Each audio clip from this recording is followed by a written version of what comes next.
Welcome to the 8th installment of Renee and Darryl's Walt Disney World Honeymoon. I'm Renee. And I'm Darryl.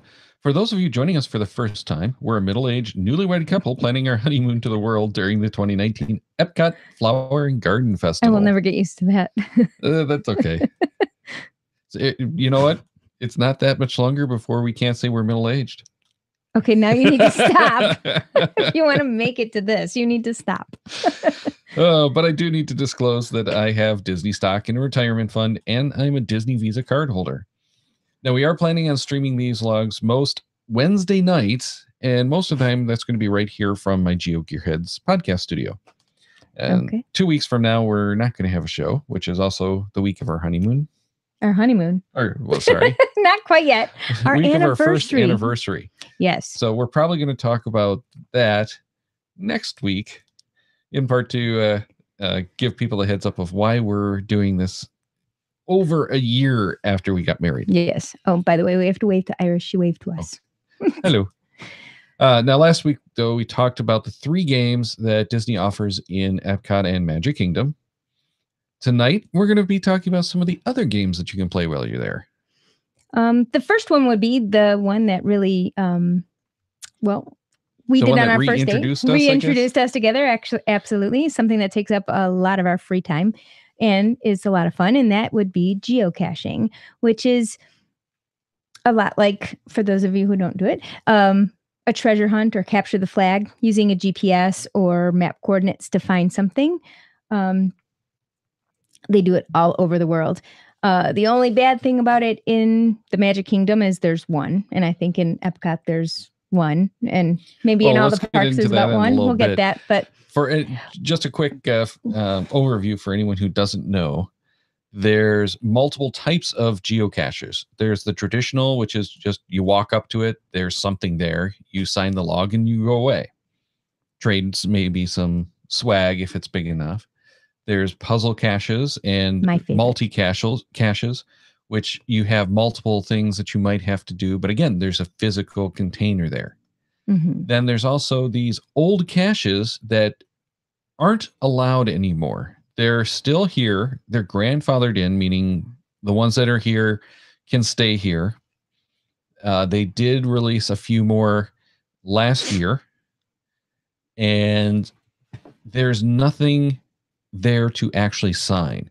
You're going there, taking some photos, answering some questions about that area, and that's all there is. So those are the ones that you're allowed to put in the parks. However, you're not allowed to put new ones in the parks, not just because they're not virtual, but because they added a rule about admission fees. So you can't have new geocaches in the parks. Right, because you can't pay to play. Right. You can't make someone pay to play. And Disney isn't going to allow the physical containers on property, which is the only thing you're allowed to place now.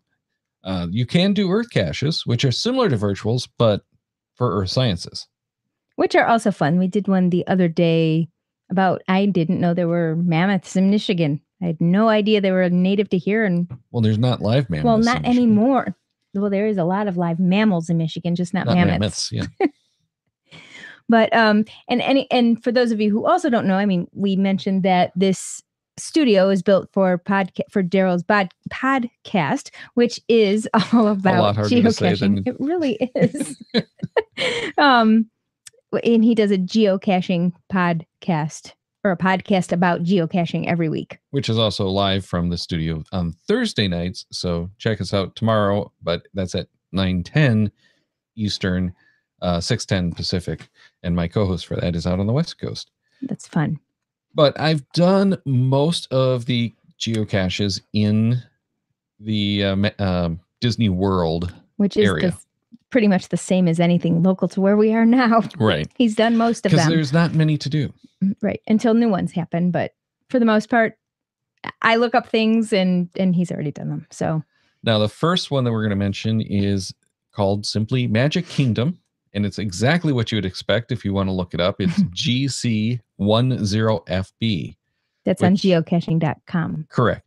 And for anyone who knows geocaching, that's an older cache. And it's almost exactly what you'd think it would be. It's pretty much take a picture of yourself in front of the castle. Okay. That's it. That's it. Yeah, pretty much. I think they have changed it a little bit since I did it, and there's actually some questions that you have to answer now. Okay. Because that's actually one of the requirements for virtuals that they had to change due to, I believe it was called SIPA. It's a Child Protection Act. You can't require photos anymore. Oh, because they get published. Yeah. Yeah. So they required questions at this point. Okay. And if you want to put a photo, you can do an optional photo. Photos are optional, but you can't require it. Okay. So that's the only one in Magic Kingdom. So we're probably going to get that one accidentally. Just because we want to take a picture. But we're going to do it because you haven't done it. You have to get it. And I haven't seen the castle in any time that I can remember anyway. So yeah. Well, and you have to do every virtual cache. Because virtual caches are just cool. Do you remember these birds? Raymond made a comment about our shirts. Yeah. Mine. And you'll actually find them at EPCOT, where there's two virtual caches. One in Future World and one in the World Showcase. Okay. So in Future World, there's one called EPCOT. Imagine. Fancy name. It could have been called Imagine. No, that would have been at the Magic Kingdom. Well, there's the Imagination Pavilion, which we should have had one there. But it's GC 3336. Fun number. Yeah. And that one, you just have to collect some information and email the cache owner on it. The one that was most fun there, I really enjoyed this because this is one of those things I didn't know about until geocaching. I had already been to the parks a couple of times. I'd seen World Showcase, but I didn't even know about this. It's called That's Some Water, eh? Canadians? Well, it's in the Canadian Pavilion. Oh, there's this really cool waterfall that you have to wind back in the pavilion there. It's at the exit, I think, of the there's a waterfall in the exit theater. Oh, in the theater. Okay. No, it's outside of the theater, but it's outside. There's all the rock work with Le Cellier is up on the top of this mountain-ish thing. It's not really, but it's got that whole national park theme going with the really amazing work by the Imagineers there, including this really awesome waterfall. And you have to go and get your photo taken with it. And it's just fun. Awesome. I loved it. That sounds like fun. Most of the places sound like a lot of fun pictures. Yeah, well, but this is one of those things that's why I love geocaching. It took me there to someplace I had no idea existed until I did that cache. Yeah, I've been to the Canada Pavilion. I just never noticed the waterfall. Okay. Oh. So why don't we move on to Hollywood Studio, which has another one called Hollywood Studios. Somebody was really, really So this one creative is with those names. GC 3336. No. Or 8, sorry. Two apart. So you can tell this whoever placed this one did both of them at the same time. Okay. But this one, again, you have to actually go and answer some questions. I like the hints. But this is in one of the expansion areas of Hollywood Studios at Rock and Roller Coaster. Okay. Well, is that staying? Well, here's one of the things. Right now it's staying. Okay. Who knows for how long? This virtual cache might have to be updated or archived because it's going to go away. Oh, okay. Or possibly. And for any of those of you who haven't looked yet, when you look at that, Darryl just showed me real quick the page for that geocache, and there's a really cool puzzle basically for the hints. You have to figure it out. Oh no, that's just a standard Route 13. I know, but a lot of people don't know what that is. Yeah, but and I think those are a lot of fun to do. That's standard for geocachers. Or geocaches, sorry. Geocaches, right. Yeah. But you have to decrypt something. So I love those kind of puzzles. They're fun. Now, Animal Kingdom also has one called, surprise, surprise, Animal Kingdom. Yay. GC 3334. Again, 2 off. This somebody had a day of it. Cacher had some talent. The cacher goes by G-Teat, T-E-A-T-E. J-Teat, sorry, J-Teat. J-Teat. Oh, okay. So I'm not sure, but this is the Tree of Life. Well, they seem to be all inspired by the Magic Kingdom cache. Yes. Okay. Yes. But this one is the animals on the Tree of Life. So you have to go and I'm very excited to see that too. That is really cool. Again, it's really simple, but it really inspired us to spend some time hunting it, and to look at the different animals all the way around the tree. Even though when I was there, I couldn't get all the way around the tree. Why? They had the trails closed for maintenance. Oh, I hope they're open. There's a lot of things that are going to be closed when we're there. Yeah. Well, and the other time the family didn't care to go on them. So, yeah. Wow. No, I think we're geocaching good. Yeah, right. Yeah. I think we're good for that. I think so. So that takes care of the parks. However, there's also one at Disney Springs, which is a Wherigo. And Disney Springs is the downtown Disney, right? It's what used to be called downtown Disney. Okay. This is the new shopping and entertainment district that doesn't have a fee to get in.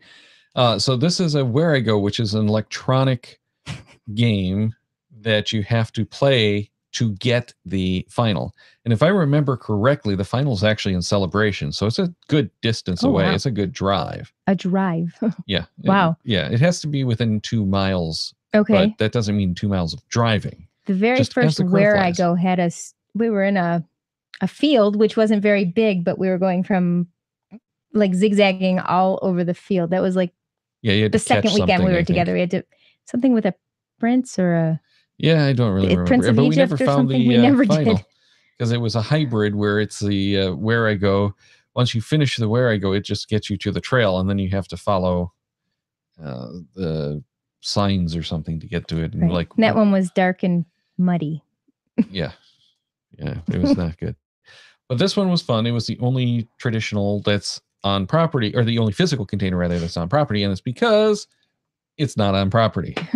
Right. It's the off property, on property. And the only one I haven't found. Oh, you haven't found one? Right, yay. Is the virtual at the Wilderness Lodge. I appreciate you humoring me through a lot of these things. Well, this one I'm not sure we're going to get to, but I really, really want to, because this is at Wilderness Lodge, which I've not done. In the trails? Yeah, it's called Crockett's Wilderness Adventure. Fun. GCA 402. So it's newer. It's newer, but yeah, it's old. All of them are old. Okay. But this one is just one of those ones I really want to hit. And you have to go to a couple of different spots, collect some information, and email the cache owner. So we get to go on a boat. Well, You'll need to get on the boat after finding the first clue. Oh, okay.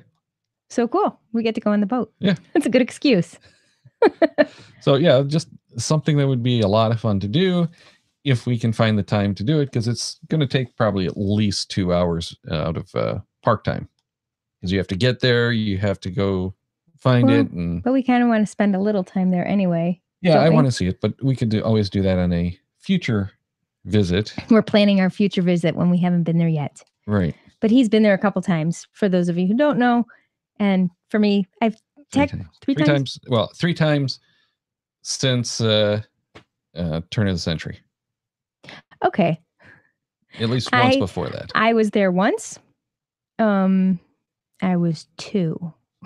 There was no EPCOT. So it's been a while. I don't know it at all. I have been to Disneyland 3 times. 4 times, something. But let's move on to Munzees. Oh, Munzees are fun. This is something we really don't play all that often. We do it in spurts. Yeah, it's generally a QR code that you scan to claim that you found it, to show that you found that. Many of them are done without height in anybody's mind. Yes. I can't reach usually most like of them. Stickers that go on the back with signs or whatever. Like 8 feet in the air. So it's one of those games that it's fun to play when you don't have anything else that you have to do for that 10 or 15 minutes before you can go to your meeting or whatever. Or when you're on a nice long walk in the middle of... Or while you're standing in line at Disney. That's fun. We did that at Disneyland. It's almost like hidden Mickeys. Yeah. And they do have this thing called virtuals, which are kind of boring because it's just the pin is there and you click on it and you click capture. Right. But you can buy these things called blast capture, which gets like 100 within Something a like 1 that. mile radius. So we went and popped a whole bunch of those virtual ones. In doing so, we actually got leveled up, and I hit level 100 from doing that, like when we were in 50,000 points in a day. Yeah, at Disneyland. That's what these pins look like. Oh, there's a whole bunch of new ones that I don't have around here. Yeah, I'm not surprised. We've got a local Munzee player who's been dropping some out there. But they used to have something called a quiz virtual, which I really thought was cool. It never caught on, and they're archiving them, I think, at the end of this month. Oh. So they're not going to be there. But I had placed one in Cars Land about John Lasseter and his father. So you just had to answer the question. I thought that was cool. I liked that aspect of it, which is part of what I like about the virtuals, is you get to go and, hopefully learn a little something.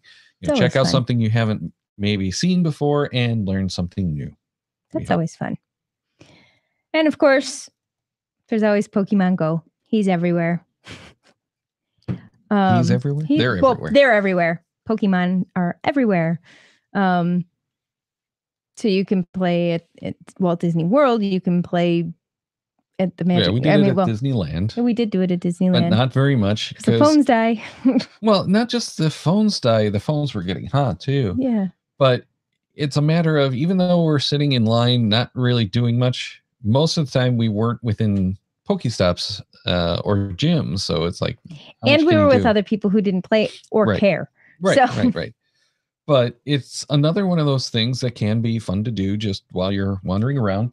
If you have something like the Go Plus, which we both have, you get to just sit there in line, press the button to capture and find spin things. Right. Yeah. You don't get to fight. You don't get to do that kind of stuff. But I think that at Disney, it's hard enough at the zoo. At Disney World, I think totally be bumping into people all the time, not paying attention. So that's a bad idea. Like those first things when Pokemon came out and they're like, people are getting hit by cars. I'd just probably walk into people. So yeah. And there were a bunch of videos on YouTube about going and pogoing in the park. Right. But it's one of those things, to me, is a good way to waste some time in line. Right.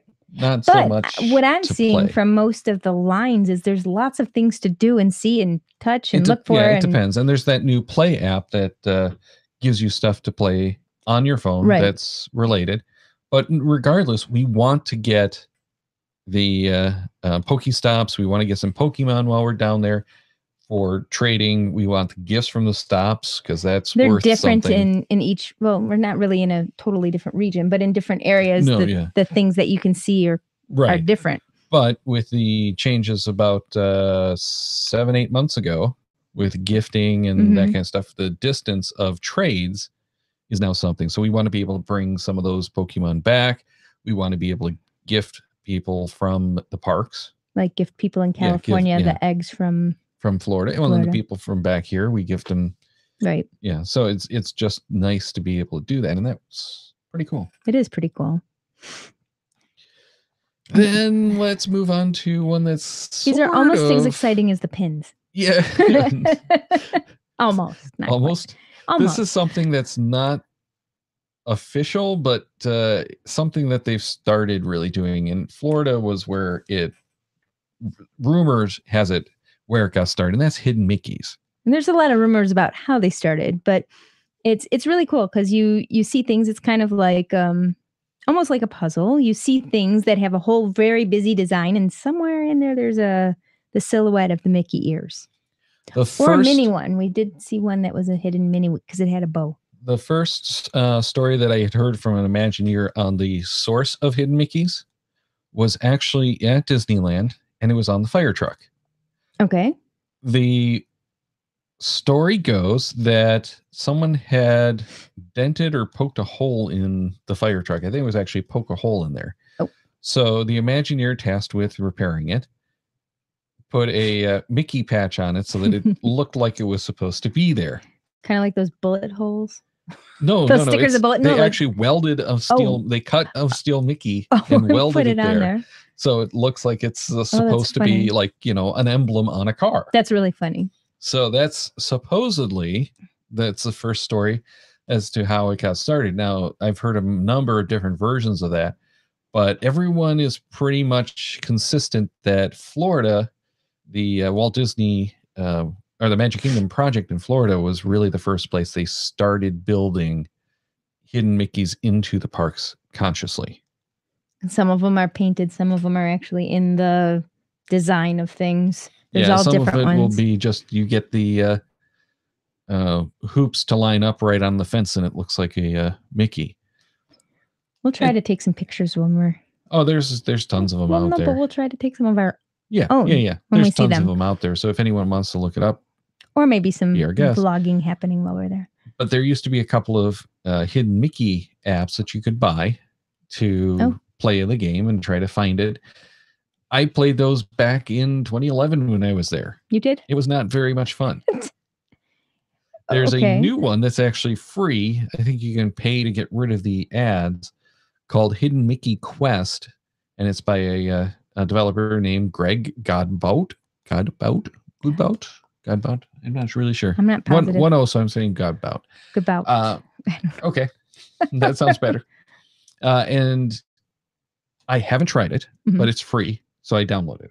Okay. And we'll try it out then and you let can people know. Talk about it like you do on your show, and it's just like gadgets. Yeah, I like the idea of having a guide of some type to do it, and the scoring one, so that you can say, okay, there's a known hidden Mickey here. And I think this one even has the ability for people to submit their findings if they found one that's new. And there are some that move and change. There's a lot of construction happening too. So. There's a lot of construction.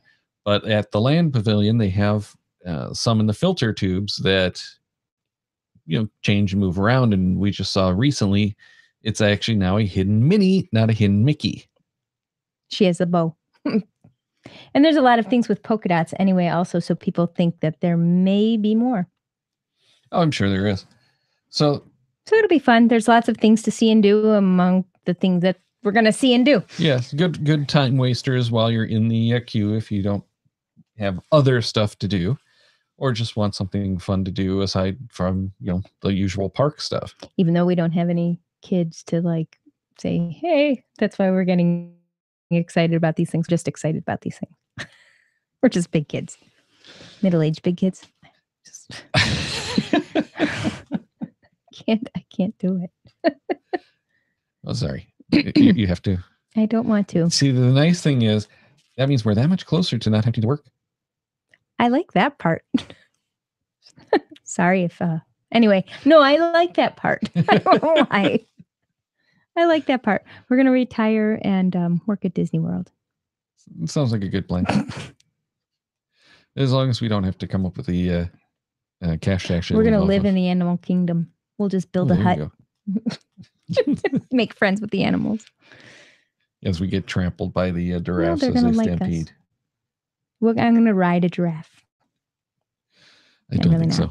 As much as I'm going to own a bird, probably. That's probably what's happening. Anyway, we should probably wrap this up. Let's do it.